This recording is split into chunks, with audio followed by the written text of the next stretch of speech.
The Rebel Capitalist Show. This is a topic that's been on the forefront of my mind, and that's the food shortage that we could be facing, not only in areas like Africa, in the poorer parts of Asia, but right in the United States. And I think regarding, we'll call it the cerveza sickness, no one thought it could be real. Like, it was unimaginable. People thought that, well, yeah, okay, it's happening in China. Those things happen occasionally, but those things just never happened to the United States. And then when, you just did the numbers, you're like, well, okay, that might be true, but the probability of this becoming a global pandemic is extremely high once you kind of, do some research here and think it through. And to me, what we're facing now with a global food shortage, it seems like the same type of setup, where Americans and most people in the West are saying, oh, yeah, food shortage, whatever. Yeah. That's never going to happen here. It's just, that's kind of something that other countries have to worry about. But then when you get into the actual data, think it through, do the math, you're like, no. This has an extremely high probability of coming home to roost, for lack of a better term there, no pun intended. So do you want to kind of go over a summary of your report, and then we can pull it up on the screen here and just go over it item by item?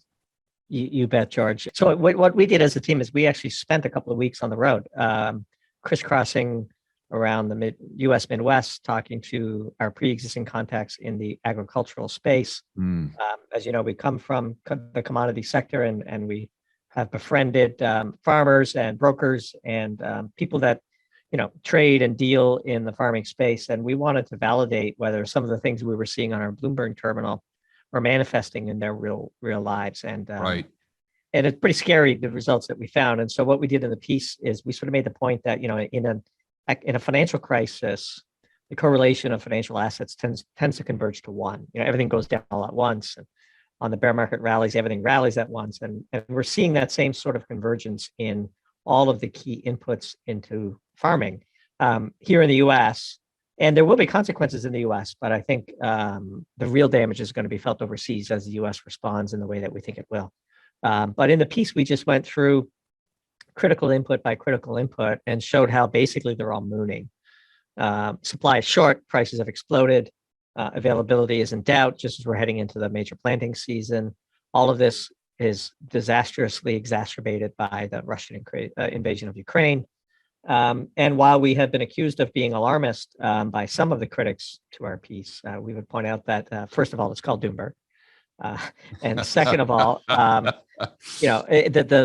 mascot for Doomberg is Chicken Little. But in reality, we actually believe everything we wrote, and we've not yet seen a substantial rebuttal to the data that we showed. And so what we did was we walked through the major inputs into farming. And what are those? They are fertilizers, chemicals, diesel, machinery, labor, and then we concluded the piece with a prediction that we borrowed from Tracy Schubert at Chai Girl on the propane side of things, which is used for grain drying. But let's take them from top to bottom. So a key input into farming is fertilizer, and it's widely known by now that fertilizer prices have completely skyrocketed, 300, 400, 500% from just a year ago. And that's driven in large part by the natural gas crisis in Europe that we talked about before and that we've chronicled on Doomberg many times. Natural gas is a key input into fertilizer, key input into ammonia. And then phosphorus is potash, it's mined, and you need fossil fuels to do that kind of mining. And then, phosphorus is not potash, sorry, potash is potassium. It is mined, and then phosphorus comes, from phosphates, and the Chinese, as we had documented, put an export ban. So if you just look at nitrogen, potassium, and phosphate, all three are under pressure for different but similar reasons. They're all sort of casualties of the energy crisis that started in Europe and leaked into China. And in particular, the Chinese, limiting the phosphate exports when they did sort of seems to line up with when they might have winked to Vladimir Putin and said, go ahead and make a move on Ukraine, but we're going to go ahead and protect our domestic farmers. We flagged that in early October in a piece called Starvation Diet. So the perfect storm, which is the metaphor that we use to open that piece, is really laid bare here in the fertilizer market, where you see just over the weekend, Western European ammonia prices skyrocket from $1,200 a ton to $1,600 a ton when they were trading at $200 or $300 a ton last year. And those types of increases are they're just not unacceptable to farmers that don't have the capacity to pay that price. And so what you're going to see this planting season, we think overseas, is a lot less fertilizer used. And that means a lot lower yields. And that really bodes poorly for the future, especially for countries on the brink. From fertilizer, we pivoted into chemicals, in particular herbicides. Glyphosate is the most widely used herbicide in the world, has a bit of a spotty track record from a toxicity perspective. It's linked to certain blood cancers, and it has long been the target of various environmental groups. Glyphosate, when you look at its chemical structure, it's got a nitrogen component that derives from ammonia. It's got a phosphorus component that derives from the same starting materials that are used to make fertilizer, and so its price has skyrocketed as well. China is the dominant producer of glyphosate today, and we in the piece we showed a chart of the price of glyphosate in China. It's up 3, 4, 5x again, like everything else that we're showing. Yeah, and I want to point out, I'm sorry, but I want to point out that one of the major inputs here is natural gas into nitrogen. And we all know who produces a substantial amount of the world's natural gas. Indeed, and natural gas is a major input into diesel, which we pivoted to next. And of course, you need diesel to run your tractors and to run your heavy machinery on the farm. And you use natural gas to make hydrogen, which is used in the refining of oil to make diesel. Europe, in particular, imports both finished diesel from Russia and its partially processed oil precursor.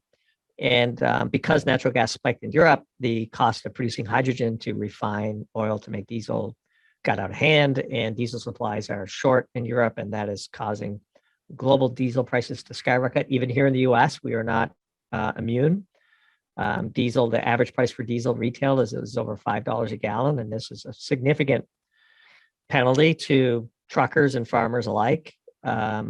Machinery itself is in short supply. The same chip crisis that has struck the automotive industry has laid bare the supply chain risks in the farming machinery sector. And in the piece, we quote from a farmer who is waiting on a $40 emissions chip to run his $250,000 tractor. And without that chip, the tractor is basically a $250,000 paperweight. This is becoming more and more of a problem. Both new machinery and used parts for used machinery are in short supply. And then we talked about the labor shortage. The number of open jobs in the US versus unemployed but willing to work continues to expand. There's a gap of 5 or 6 million, vis-a-vis open positions relative to the number of people who are actually looking for work. And for farmers, this is particularly tough because of the physical nature of the work. Historically, a lot of this work has been served by immigrant labor. And with the border restrictions, with the disease the virus that shall go unnamed, and the associated requirements to cross borders, that only makes the acquisition of suitable labor and willing labor more challenging. And then we closed it with propane.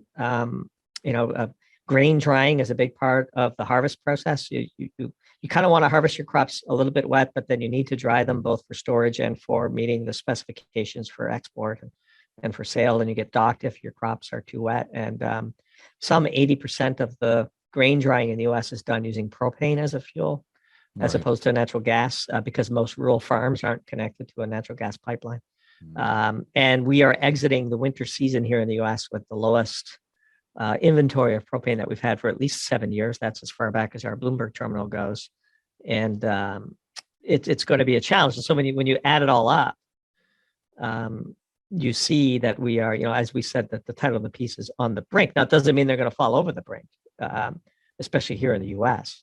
But we are seeing, at each of the critical inputs into the farming sector, substantial price inflation, well beyond what's measured by CPI, for example.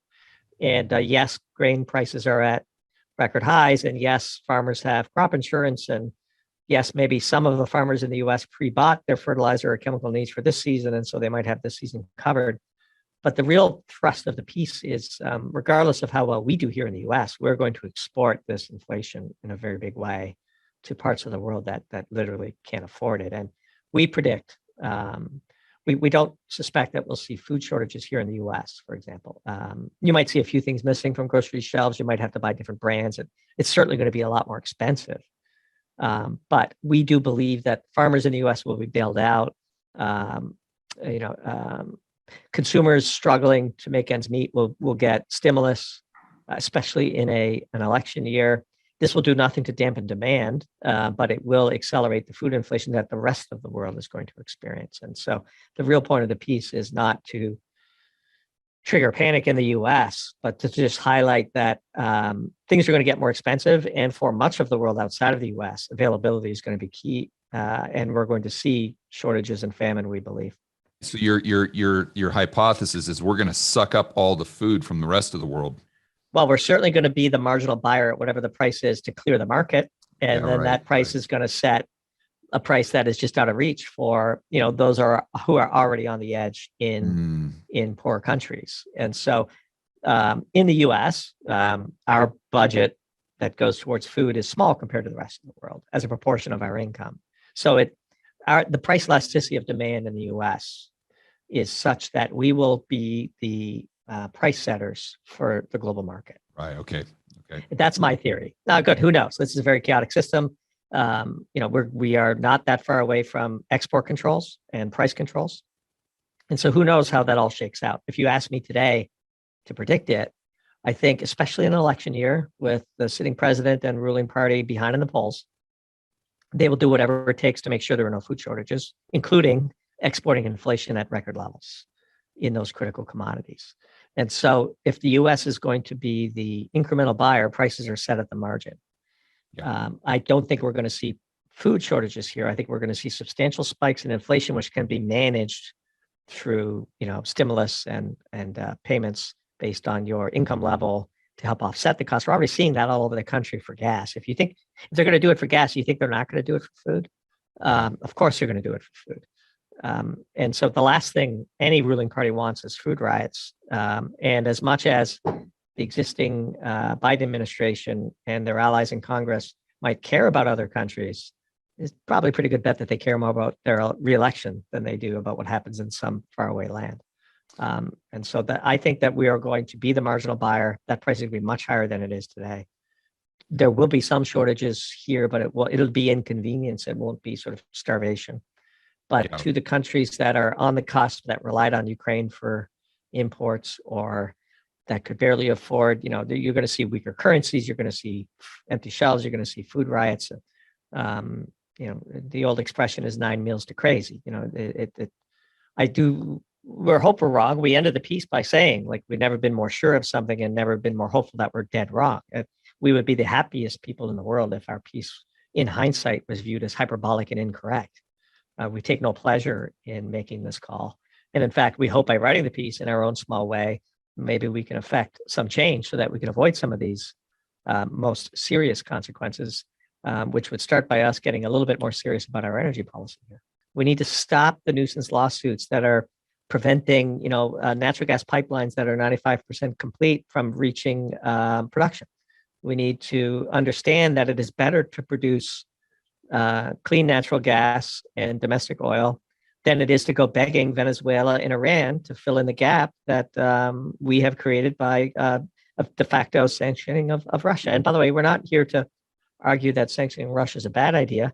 Sanctioning Russia without a plan to backfill it through domestic production that is secure and local is a bad idea. And we're about to find out who really holds the cards over there. Until we still see unserious politicians on Twitter opposing domestic development of high energy efficiency, high energy return on energy invested fuel sources like nuclear and natural gas. And until we experience enough pain, these people are still going to have political sway. And it's a shame because we will eventually have to do it. There is no other solution. We will either have to do that or we will all have to suffer a far lower standard of living than is politically tolerable today. And so it's just frustrating. We wish we could skip all the BS and get to the answer. The answer is domestic energy production with full environmental protections far greater environmental protections than you would find in the countries we're begging to produce today, which is the irony of all of this. It's high time we stopped exporting our energy needs to dictators who don't like us.